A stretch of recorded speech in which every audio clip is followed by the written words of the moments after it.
पंजाबी तरीके से दाल पकाने के लिए ना ये आधा कप मूंग है और आधा मसूर, और इसको मैंने ये 2-3 घंटों के लिए भिगो दिया था। वैसे आधे घंटे में भी काम हो जाता है, लेकिन ज़्यादा अच्छी घुल मिल जाएगी।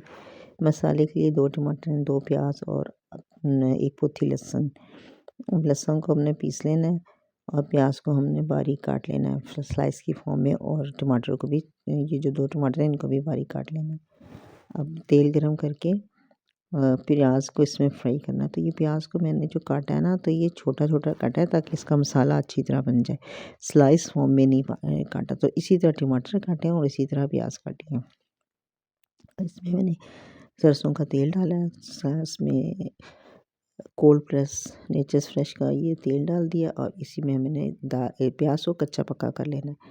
प्याज को इस हद तक पकाना है कि इसका कलर बदल जाए, थोड़ा गोल्डन हो जाए, लेकिन काला ना हो। अब ये जो टमाटर देखिए इस तरह छोटे टुकड़ों में काट लिया। अब इसमें लहसुन उठाया था पीस के, इसमें मैंने नमक 1 चमची नमक डाला है, आधी चमची से कम हल्दी डाली है, और ये हस्बे ज़ायका है अपनी नमक मिर्चें, और 1 चमची मिर्चें डाली हैं।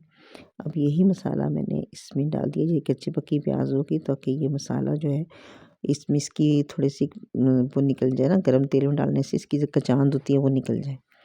थोड़ा सा इसको चला फिरा के फिर इसमें मैंने टमाटर डाल दिए। टमाटर थोड़े भुने और इसको ढक्कन बंद कर दिया ताकि मसाला इसका गल जाए।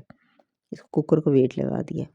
अब जब ये मसाला इसमें अच्छी तरह गल जाएगा और भुन जाएगा, फिर इसमें हमने डालनी है दाल। अब हमने इतनी देर तक ये मसाला अच्छी तरह भुन गया, तेल इसका बाहर निकल आया।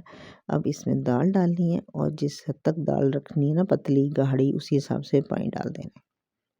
1 कप दाल है तो कम से कम 2 कप पानी डाल दें, 2-2.5 कप डाल दें, वरना ये वो हो जाएगी, बहुत ज़्यादा गाढ़ी हो जाएगी। अच्छा, एक बात ये है कि दाल भीगी हो ना तो बहुत ज़्यादा पानी नहीं लेती, क्योंकि बहुत देर पहले भिगोई है, तो इसलिए इसमें पानी कम डलेगा। अच्छा, दाल मैंने पका रही थी, पानी ज़रा ज़्यादा था, इसे मैंने दोबारा इसे पानी खुश्क होने के लिए रख दिया। जितनी देर में पानी खुश्क होता है इतनी देर में हम इसका तैयार कर लेंगे तड़का। तो जो इस तरह की दाल पकती है ना, तो उसमें अगर हम वैसे तो ये अभी भी तैयार है, लेकिन अगर हम ऊपर से तड़का तैयार करके डालेंगे तो इसका जायका और मज़ीद अच्छा हो जाएगा। ये मैंने सरसों का तेल लिया, आप इसमें देसी घी ले सकते हैं और मक्खन। तो इसमें मिर्चें मैंने काट ली, हरी मिर्चें डाली थी, पकने में नहीं डाली क्योंकि ये तेज़ बहुत है, तो ये मैंने आधी बीच में स्लिट कर लिया। तो ये और साथ अदरक लिया और हरा धनिया। पहले अदरक और मिर्चों को ज़रा सा भून लिया, फिर इसमें धनिया जब डाल के चूल्हा बंद किया और फिर इसको डायरेक्ट तड़का लगा दिया। तो ये इस दाल की खूबसूरती और इसका जायका बहुत बेहतरीन हो जाएगा।